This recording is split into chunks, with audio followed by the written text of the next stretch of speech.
आज के दिन के हवाले से बात करें तो आज अगर हम बात करें उस ऑपरेशन के हवाले से जो कि 27 फरवरी 2019 को हुआ था, ऑपरेशन स्विफ्ट रिटॉर्ट के नाम से था। और ये ऑपरेशन था क्या, बेसिकली एक जो विंग कमांडर थे उनका नाम था अभिनंदन, जो अपना जहाज उड़ा रहा था और उसने एलओसी को क्रॉस किया था।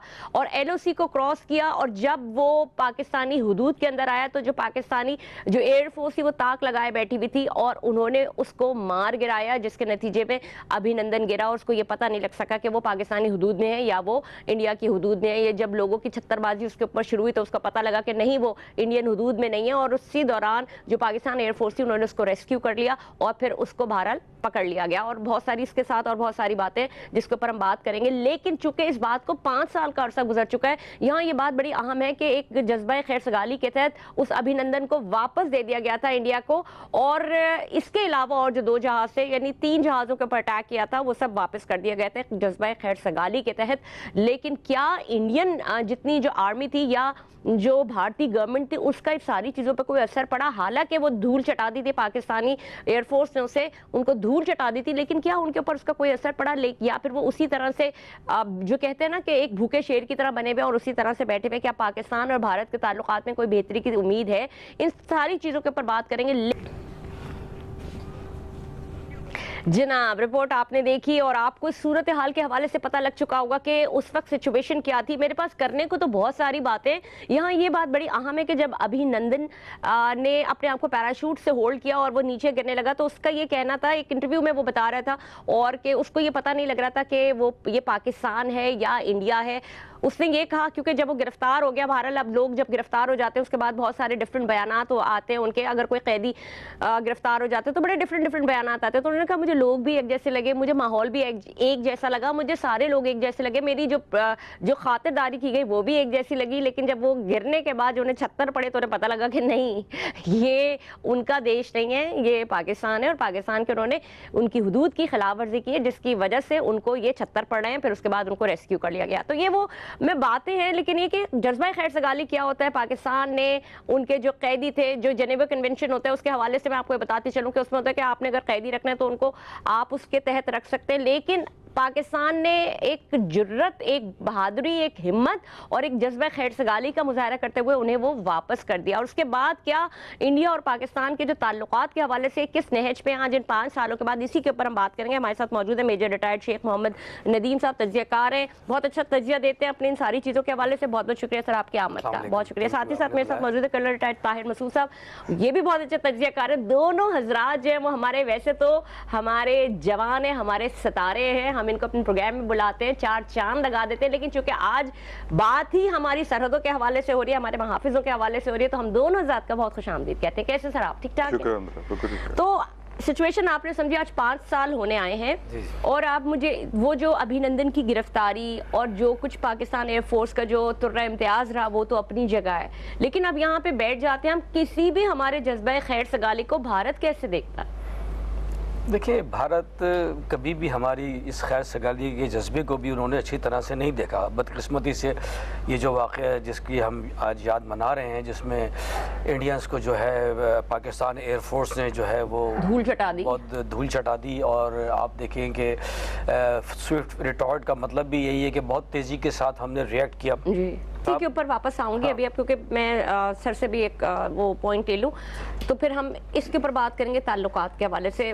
मुझे ताहिर साहब ये बताइएगा कि आप इस पूरे जो ये ऑपरेशन रिटॉर्ट था, स्विफ्ट रिटॉर्ट जो था, इसको आप कैसे देखते हैं? और फिर साथ साथ ये कि जो हमारे जो जवान थे, नुमान अली जो थे, उन्होंने जो कितना मुश्किल होता है एट टाइम, मतलब उन्होंने शायद सेकंड भी नहीं लगे होंगे कि वो ही वाज लाइक जैसे ही ये हुआ उन्होंने अटैक किया, तो कितना प्रेशर होता है, ये क्या कौन सी ऐसी चीज़ें होती हैं? क्योंकि रडार से उन्होंने जाम कर दिए थे, पाकिस्तानी जितनी भी फोर्स आसपास थी उन्होंने रडार जाम कर दिए थे और अभिनंदन का राब्ता जब उनके वहाँ से मुनक़ता हो गया था जो कंट्रोल टावर था।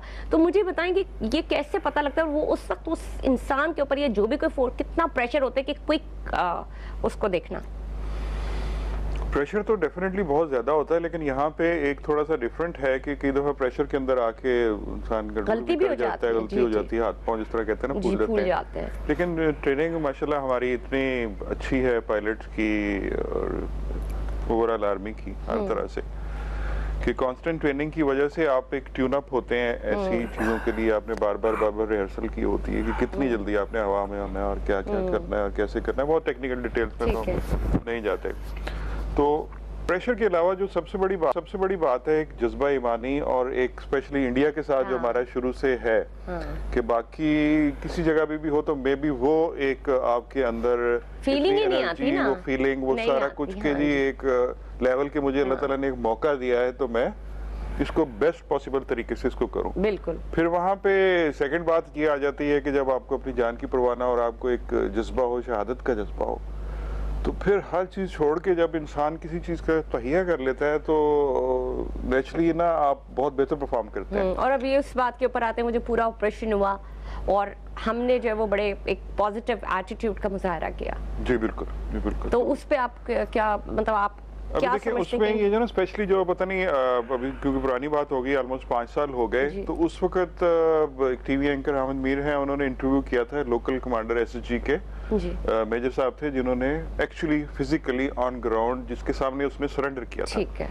तो उन्होंने फिर सारी ये आंखों देखा डेफिनेटली फर्स्ट हैंड सिचुएशन उन्होंने बताई थी कि वो जब लोगों ने देखा तो जाहिर है पत्थर मारना और ये करना वो करना, सबने वो तो वीडियोस और विजुअल्स देखे हैं। तो उसने जैसे यूनिफॉर्म पर्सन को देखा कि कैप्टन था, आई थिंक सो कैप्टन साहब थे, विंग कमांडर थे। तो नहीं, जिसने एक्चुअली उनको जमीन के ऊपर ठीक है, कैप्चर किया। ठीक ठीक ठीक। हाँ, वो जो रेस्क्यू करने गए थे। जी रेस्क्यू जी करने के लिए बिल्कुल, गए, तो उसको देखते ही उसने अपना वेपन फेंका, अच्छा हाथ खड़े किए, पूरा अपना नाम बताया, रैंक बताया और कहा कि आई सरेंडर। तो एक नेचुरल सी चीज है कि थोड़ा सा एक उसको ट्रस्ट लेवल कहते हैं कि उनको पता था कि ये पाकिस्तान आर्मी का ऑफिसर है हाँ और ये जो है अकॉर्डिंग टू हमारे- जेनेवा हाँ। कन्वेंशन follow और ये सब करेगा। कुछ, ये जो है ना अब लोग तो मुझे मार देंगे। हाँ। तो एक उस वक्त एक यानी ऐसा उनको उस जगह पे उन लोगों से ज्यादा वो जो एक ट्रस्ट लेवल देखें आप, वो ट्रस्ट लेवल उस पाकिस्तान आर्मी के ऊपर आर्मी नजर आया के- कि ये बचा देंगे जो कि सरहदों के मुहाफिज हैं, और उन्होंने वाकई वो पार्ट आप ले देखिए उसके बाद क्या हुआ कि उन्होंने किस तरह उसको ट्रीट किया, और पूरी दुनिया के अंदर अभी सब कुछ है। बाकी उनका प्रोपेगेंडा जो उनका मेन मिशन जो पूरे का पूरा ऑपरेशन था, जी तो सारे का सारा इसी पे बेस करता था कि एक वो उन्होंने प्रोपेगेंडा ही करना था ना जी, बेसिकली। जी, जी। वरना एक्चुअली अगर उन्होंने अटैक करना होता तो किसी मिलिट्री इंस्टॉलेशन करते, दरख्तों को और कवों अच्छा, को ये पता अगर मारते। आगे इसी को हम अगर रिवर्स कर दें, अगर ये हमारे साथ हुआ होता तो इंडियन आर्मी का क्या रिएक्शन होता? क्योंकि आप लोग तो जाहिर है इतने टाइम से उनके साथ लगे हुए, सब सारी हिस्ट्री का पता है, तो उनका जुनून जो है वो तो बहुत ज्यादा है, लेकिन आपको क्या लगता है कि क्या होता? जुनून की बजाय ना वो बेसिकली अपने ना उसमें पॉलिटिकल गेन्स उनके, जब भी कोई इलेक्शंस करीब उस वक्त भी ये हालात थे, पुलवामा वाला जो हुआ सारा कुछ हुआ, तो मेन उनका पर्पस एक्चुअल कोई गेन करना या पाकिस्तान का कोई एरिया कैप्चर करना या पाकिस्तान के ऊपर अटैक करके पाकिस्तान को कमजोर करना, मुझे नहीं लगता ये पर्पस। ठीक है, बस इसी पे जो कि आएंगे बेसिक नाज़रीन। पर्पस होता है, बिल्कुल। उनका पर्पस होता है एक प्रोपेगेंडा, ठीक है। अपने लोगों के सामने ये दिखाना कि जी हमने पाकिस्तान को सबक सिखा दिया है। ठीक। आखिर इस ऑपरेशन के बाद जब पाकिस्तान ने अपना एक बड़ा पॉजिटिव एटीट्यूड दिया, पॉजिटिव जेस्चर दिखाया इंडिया को, तो फिर कौन सी ऐसी वजूहात थी कि जो इन 5 सालों में भी पाकिस्तान और इंडिया के साथ ताल्लुकात बेहतरी की तरफ नहीं आए, या फिर किस चीज़ों पे आए भी होंगे, या हमारे एक्सपर्ट्स जो हैं वो हमें बताएंगे। नदीम साहब, हम इसी बात का आगाज, जैसे कि मैंने आपसे पहले सवाल छोड़ा था, तो हम इस तरफ आते हैं कि 5 साल आपने पाकिस्तान इंडिया के साथ ताल्लुकात को कहाँ देख रहे हैं? देखिए ताल्लुकात तो हमारे बहुत ज़्यादा डिक्लाइन हुए हैं, बहुत नीचे चले गए। उसकी रीजन? उसकी रीज़न ये हिंदुत्व नेचर, इस वक्त जो गवर्नमेंट है वो एक आप कह लें कि फाशिस्ट गवर्नमेंट ठीक है। है। मोदी साहब जो है वो इंतहा पसंद किस्म के जो है वो हिंदू। क्यों डरते वरते नहीं है न्यूक्लियर पावर से? हमारे हवाले तो इतने जुनून है सर, आप मुझे बताएं, इतने जुनूनी है। ये मैं बात आपको बता दूं, पाकिस्तानी कौम का जवान ये नहीं कह रहे कि जो सरहदों पे बैठे हुए, इवन दो कोई भी आप किसी को उठा ले, जहां बात मुल्क की आ जाए ना, जहां कौम की आ जाए, सारे खड़े हो जाएंगे। तो आपको नहीं लगता कि ये जो अभी हम बात कर रहे हैं कि सुपर पावर है, 7वें नंबर पे है, तो डरते क्यों नहीं है? डरने का कोई मुझे नहीं लगता या कि आप नफरत ये का क्या एक मुस्लिम- एलिमेंट अलग नफरत है। का एलिमेंट तो शुरू से कैनेविटी है ना। हाँ। लेकिन यो एक आप जज्बा ईमानी और एक दिल के अंदर होता है ना, शहादत का और जिहाद का, और ये भी बहुत बड़े फैक्टर्स हैं जहाँ एक लेवल पे आके शुरू से बचपन से आपके अंदर, स्पेशली मिलिट्री ट्रेनिंग के अंदर, जो एक इनकलकेट की चीज़ जाती है कि आपकी जान इंपॉर्टेंट नहीं है, जी। आपका मुल्क आपके लिए हाँ। इम्पोर्टेंट है। और फिर जो ओवरऑल आप शुरू से पढ़ते आते हैं, दीन जी। के बारे में देखते हैं, शहादत का एक जो मकाम है वो जी। देखते हैं कि शहीद की जो मौत है उसके बारे में कितना हाँ। शुरू से सबको ही पता जी, होता है ना। कोई ऐसी चीज़ नहीं है कि जो किसी के नॉलेज में ना हो या कुछ ना हो। ये तो इसमें तो कोई शक नहीं है, जी, लेकिन तो इन सारे ये वाकयात चीज़ें के इंसान बाद का डर और खौफ खत्म कर जी बिल्कुल आपने सही कहा, और लेकिन फिर उसके उसके बाद ओवर एंड अबव जब आपकी मिलिट्री ट्रेनिंग होती है जी उसमें जी तो फिर बहुत ही लेकिन तरीके से क्यों होता है। ताल्लुकात हमारी मेन वजह, आप नफरत को हटा के भी अगर एक बात है कि इंडिया पाकिस्तान के साथ चाहे जो भी है, जो लोग हैं ना, अवाम है, उनकी बात बता रही हूँ, एक रिश्ता है। आज तक जो हमारे पुरख थे उनका आपस में रिश्ता था, हमारे माँ बाप तो चले यहाँ पैदा हुए, लेकिन अभी भी अगर जो हमारे कुछ लोग मिलते हैं तो वो मतलब इंडिया से मुराद है कि इंडिया के तो लोगों में तो फिर भी एक दोस्ती का एलिमेंट है। तो क्या वजह है कि हमारे ताल्लुकात नहीं बेहतर हो पाते? लोगों में सिर्फ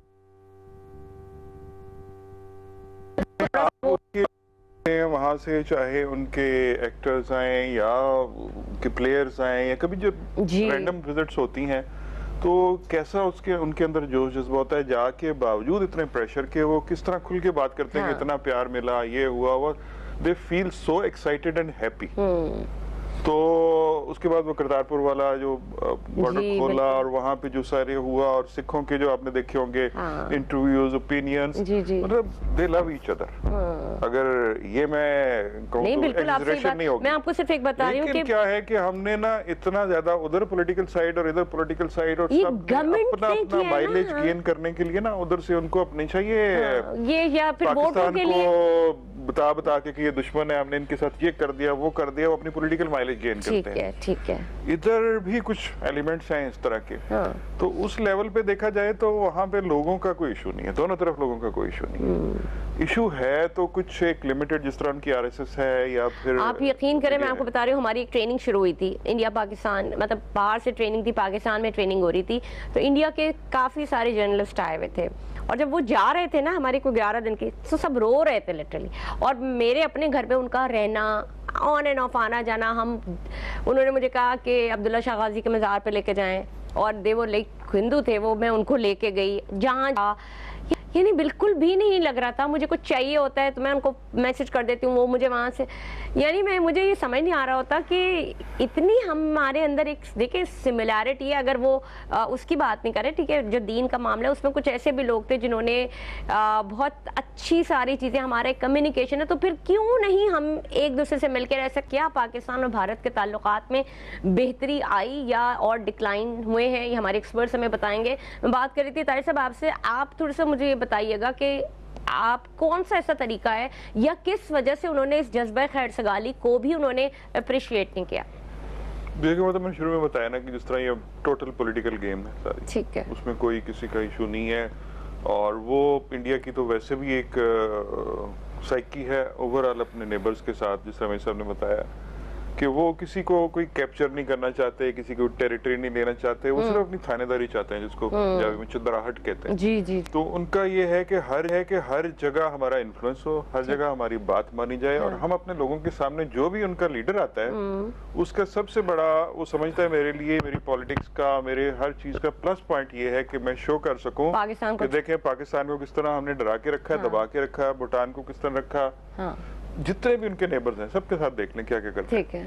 तो बाकी जगहों पे तो चलें इन्फ्लुएंस, क्योंकि बहुत छोटे कंट्रीज हैं और उनका थोड़ी छोटी दुराहट मान भी लेते हैं। Pakistan is the only country उनके नेबर्स के अंदर, चाइना के बाद, की जो उनकी चुदराहट नहीं मानता। तो आगे से रिटेलिएशन होती है, चाहे मीडिया लेवल पे देख लें, चाहे स्पोर्ट्स में देख लें, चाहे आर्मी लेवल पे और मिलिट्री लेवल पे, तो है ही है, वो तो इतनी वॉर्स भी हुई हैं, सारा कुछ हुआ है, तो वो तो एक नोन फैक्ट है, उसको तो बार बार रिपीट करना पड़ता है। तो ये एक जब बेसिक आपकी साइकी हो तो आपके ताल्लुकात कैसे इम्प्रूव कर सकते हैं, कैसे ठीक हो सकते हैं, कि जैसे ठीक होने लगते हैं आप कुछ ना कुछ एफर्ट करते हैं कि खराब हो। ये इंडिया की साइड पे, ये इंडिया की ही साइड, इंडिया की साइड पे हमारी तरफ से नॉर्मली बहुत दफा ऐसी ट्राई हुई है कि ठीक हो, हम इनसे करें, ट्रेड भी करें, हम इम्प्रूव करने की कोशिश भी करें, सारा कुछ करें। पाकिस्तान और इंडिया के ताल्लुकात बेहतर होते हैं तो ओवरऑल इकोनॉमी हो गई, कितना फर्क पड़ेगा? बहुत फर्क पड़ेगा, बहुत ज्यादा फर्क पड़ेगा, क्योंकि देखिए ये सिर्फ और सिर्फ इंडिया पाकिस्तान नहीं है, इसके थ्रू हमारी ट्रेड ठीक है, है। आगे इंडिया को जो रूट मिलता है अफगानिस्तान के थ्रू सेंट्रल एशियन स्टेट्स के अंदर मिलता है, कितनी बड़ी मार्केट है, कितनी बड़ी आपकी इकोनॉमीज डेवलप कर सकती हैं और कितना आपका वर्ल्ड के ऊपर इन्फ्लुएंस आ सकता है। तो अब इसको अगर हम एक बिगर लेवल पे लेके जाते हैं तो ये इंटरनेशनल गेम है सारी की सारी, ठीक है। कि उसमें किन कंट्रीज के और किन पावर्स का इंटरेस्ट है कि आपस में कभी भी इनकी सुलह ना हो। अच्छा, वो मतलब वो एक अलग फैक्टर है। तो नदीम साहब मुझे बताएं कि क्या अभी जो पाकिस्तान की हिस्ट्री रही है, हम 75 सालों में पिछले किस गवर्नमेंट के साथ, या इंडिया की वो कौन सी गवर्नमेंट थी जहां सबसे बेहतर आपस में पाकिस्तान के साथ उनके ताल्लुकात थे? क्योंकि उतना हमें हिस्ट्री का नहीं पता, लेकिन फिर भी आप लोग चूंकि फौज में होते हैं, आप लोगों को दिखाए तो वो बताएं कि कौन सा कोई ऐसा वक्त अच्छा गुजरा है? मेरे ख्याल में देखिए, ये मेरी अपनी ज़ाती राय है कि वाजपेयी साहब का एक दौर था जिसमें पाकिस्तान और इंडिया के रिलेशन काफ़ी हद तक जो है वो बेहतर हुए थे और close to even Kashmir conflict भी जो है वो रिजॉल्व के करीब पहुंचा था। ठीक है। तो वही एक गवर्नमेंट आई है जो मैं समझता हूँ जिसके साथ इस तरह के ताल्लुकात बेहतर हुए।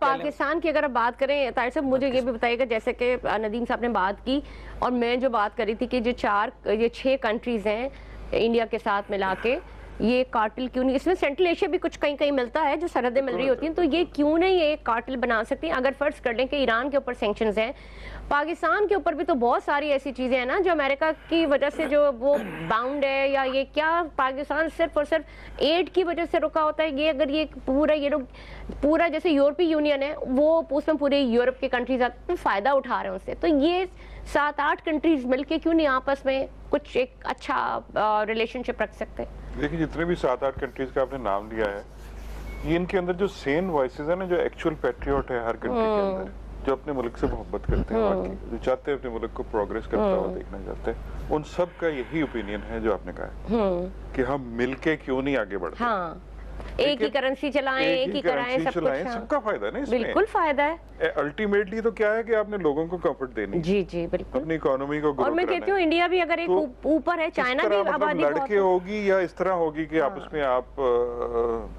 मिल बांट के और सारा आगे चलने की कोशिश करें, जैसे यूरोपियन जी कंट्रीज जी सारे, बिल्कुल बिल्कुल। तो वहाँ कितनी लड़ाइयाँ हो रही थी, क्या हो रहा था, अल्टीमेटली उनको करना एक पड़ा। जमाने में आपको अभी कुछ अर्से पहले का पता होगा, फ्रांस में जहाँ हमारे लियाकताबाद की तरह टायर और वो पता नहीं क्या क्या जलाए गए, ये भी हुआ है ना वहाँ पे भी, तो यूरोप में भी सब कुछ होता है। लेकिन सब कुछ होता रहा। ये मैं सिर्फ ये कह रही हूँ कि जो एक जबान बोलने वाले लोग हैं, समझने वाले लोग हैं, या आपस में जितने बंगाली हैं वो उर्दू बोलते हैं, आपका जो पूरा रीजन है, ये तो एक हो जाए ना, ये इसका क्या पीस टॉक का कोई लेवल है? अल्टीमेटली ये होगा। अब दिस अल्टीमेटली का जो टाइम ड्यूरेशन है, नोबडी कैन, हम नहीं होंगे उस वक्त। 50 साल होंगे, 100 साल होंगे, 200 साल होंगे, 500 साल होंगे, सही कह रहे हैं। एक होना है, ये एक नेचुरल प्रोसेस है ना कि कब सर्वाइवल इसी में है। जो तमाम करंट रीजन सुपर पावर्स हैं, हाँ। उनका इंटरेस्ट नहीं है कि आप एक हो, उनके वेपन कौन खरीदेगा, उनको पूछेगा कौन। तो ये जितने चाहे वो इंडिया अगर आप ताकतवर समझे, देखिए चाइना और पाकिस्तान फिर भी एक दूसरे के साथ, लेकिन मफादात अभी भी कहीं कहीं अलग हो जाते हैं जब बिजनेस पे आते हैं। एक उसमें टेबल पे बैठ के इस चीज के ऊपर बात के, बेशक अगर इंडिया भी कहे तो नुकसान तो इंडिया का भी है ना, वेपन अगर खरीद रहा है तो नुकसान तो उसका भी है ना। तो ये क्या ये बिल्कुल कहीं नन्हे काके बच्चे हैं, इनको नहीं समझ आ रहा होता? हार्डलाइनर्स है ना, देखिए हर चीज समझ आ इनके रही है। थिंक टैंक इन्हें समझा रहे होते हैं। इंडिया में हार्डलाइनर बैठे हुए हैं जो अपने मजहब के इंतहा पसंद जी हैं। जी बिल्कुल। ईरान के अंदर भी इसी तरह से आप देख लें, अफगानिस्तान में, तो मैंने कहा ना कि कुछ तो फिर ये पाकिस्तान हार्डलाइनर्स, ये जितने आपने जब ये खत्म होंगे ना, जी। मॉडरेट आएंगे ना, देखें आप, पूरी इस वक्त ग्लोबल विलेज बन चुकी है दुनिया, ठीक है, तो जब तक पूरी दुनिया के साथ आप मॉडरेट, जैसे आपने कहा कि जी हर वक्त ऑफेंसिव पोस्टर नहीं रख सकते, आप एक जिम्मेदार मुल्क है, तो ईरान को भी जब ये रियलाइज होगा कि ठीक है बहुत ज़्यादा ऑफेंसिव नहीं है, ठीक है हमारे कॉन्फ्लिक्ट हो सकते हैं, बट हमें एक मॉडरेट पॉलिसी अडॉप्ट करनी है। इसी तरह अफगानिस्तान को रियलाइज हो जाए कि हाँ जी हमें हार्ड लाइनर नहीं बनना, हम अकेले जो है ऐसे नहीं है, हमने मिलकर दुनिया के साथ चलना है। तो वो ये आपस में फिर जब ये गवर्नमेंट्स लीडर्स इस तरह के मॉडरेट आएंगे तो ऑटोमेटिकली वो सीख करेंगे एक दूसरे की तरफ, एक दूसरे से साथ बैठेंगे, तैयार होंगे और फिर ये चीज हो जाएगी। अगर बेशक थोड़ा सख्त भी डिसीजन है ना, अगर ये लेना पड़ेगा ना, नहीं अगर हम लेना भी चाहें। अच्छा मुझे ये तो वही वाली कहानी हो गई ना, वही वाली कहानी हो गई कि एक घर में जॉइंट फैमिली सिस्टम होता है, वो कितना आपकी 10 बुराइयां होती हैं उसको एक घर में छुपी भी होती है। एक छोटा एक कोई कमजोर है ना, तो उसको भी वो सपोर्ट, खाना मिल रहा होता है सबको, बिल्स पे हो रहे होते हैं, तो वो जो एक अब इनको ये समझना कि इस रीजन में देखें, अमेरिका का जो एक बहुत बड़ा एक एरिया है जो उन्होंने, अमेरिका ने पूरा वो सारा सब कुछ किया हुआ है, और वो उसको और उसके साथ जो भी लोग मौजूद हैं, इसी तरह से यूरोपीय यूनियन एक तरफ, तो इनको ये तो एक बड़े एक छोटे से बच्चे को आप बताएं अगर समझाएं तो कहेगा कि यार ये कंट्रीज को एक साइड पे होना चाहिए। तो इतने जमाने गुजर गए, इसके ऊपर काम पाकिस्तान में भी किया जाता है। पाकिस्तान में काम होता है, लेकिन वो अल्टीमेटली सारा डिस्ट्रॉय कर दिया जाता है। जैसे एक सर्टेन लेवल पे पहुंचता है, जो इस तरह की वॉइसेस हैं जो आपस में सेन वॉइसेस जिसको मैंने कहा है कि हर कंट्री के अंदर हैं, सब कंट्री इंक्लूडिंग पाकिस्तान, जैसे लगता है कि ये थोड़ा बहुत भी इनको कोई कामयाबी मिल रही है कि लोगों में इनकी बात सुनी जा रही है, तो मे भी ये कल को कामयाब हो जाए तो उनको दबा दिया जाता है। तो ये तो वो कोई जो तीसरा हाथ है वो दबाता है ना। लेकिन अब मैं आप हम तीन लोग बात कर रहे हैं, हम तीन लोग बात करें जो हमें सफाई के साथ एक चीज नजर आ रही है, तो क्या डू यू थिंक कि हमें एक जीरो और जी शऊर इंसान को ये समझ में आना चाहिए कि मैं एक बड़ी नाकिसुल अकल एक एंकर हूँ, जब मुझे समझ आ रही होती है तो इनको मफादात क्यों नहीं दिखते? देखिए जीरो जो है ना, इतने ज्यादा डिटेल्स है जिनको सिचुएशन का पता है, रीजंस पता है, सारा कुछ पता है, बैठे हम डिस्कस कर रहे हैं ना जी। हम कन्विंस हैं। हाँ। मैं एक फौजी हूँ रिटायर्ड, और एक हमारा एक इंडिया के खिलाफ नफरत जज्बा ये वो इनकलकेटेड है, ये भी हमें हटा के फेंक, ठीक है ना। तो उसके बावजूद हम ये एक्सपेक्ट कर रहे हैं और हमारी विश है कि हम कल को सारे इकट्ठे मिलके प्रोग्रेस करें, ठीक है। तो ये हो गई सेन वॉइस। अब बात आ जाती है कि जब आपके दिमाग के अंदर ऐसी चीजें डाली जाती हैं, जिस तरह आप मजहबी जुनूनियत देख लें, मजहब हमारा अमन पसंद है, इस्लाम से बेहतर कौन सा दुनिया का मजहब है कि जो अमन का जितना प्रीचर हमारा दीन है कोई भी नहीं है। बट वो एक जब एक सर्टन एक गाँव के अंदर एक मौलवी है जिसको खुद कुछ पता नहीं दीन का, उसने एक बच्चे के अंदर एक नफरत क्रिएट कर देनी है कि अगर कोई इस तरह करता है तो उसको मार दो। जिस तरह अभी रिसेंटली इंसिडेंट हुआ है खातून वाला भी, कैसे क्या हुआ, एक उसके ऊपर वो कोई लिखा हुआ था, अब ये नहीं सोचना किसी ने कि इसके ऊपर लिखा क्या हुआ है अरेबिक के अंदर जो कैलीग्राफी हुई थी। अब ये जो चीज है ना कि आप उसी को देख लें कि अगर आप मजहब से हटा के उसको ले आए आप नेशनलिज्म में और पाकिस्तान इंडिया के रिलेशन के कॉन्टेक्स्ट में ले आए, तो अब आप कभी भी कोई भी जिनका इंटरेस्ट है इसके अंदर के ये आपस में लड़ते रहें और हमारी ही तरफ देखें और हमें ही पूछें, ये हर चीज के लिए वो कभी भी नहीं चाहेंगे कि अगर ये इनके अंदर ये सेंस प्रिवेल कर गई कि हम मिलके बेहतर तरीके से कर सकते हैं, हम खामखा क्यों लड़ें, हम खामखा की नफरत क्यों क्रिएट करें। मैं एक छोटी सी एग्जांपल दूंगा आपको कि आपके भी बहुत सारे रिलेटिव्स होंगे, बल्कि आप इस सारे प्रोसेस में आपके तो फ्रेंड्स एंड फैमिली और आपके साथ रहे भी हैं इंडियंस, दुबई के अंदर चले जाएं, यूके में चले जाएं, इंडियन पाकिस्तानी इकट्ठे एक ही ऑफिस में काम करते हैं, और बहुत सारे ऐसे हैं जो एक ही रूम्स में और एक ही फ्लैट में रहते हैं, शेयर करके रह रहे होते हैं। उनके अंदर जो एक दूसरे के साथ दुश्मनी है, ये जो कुछ भी एक दूसरे को टॉन्ट करते हैं, that is a positive thing.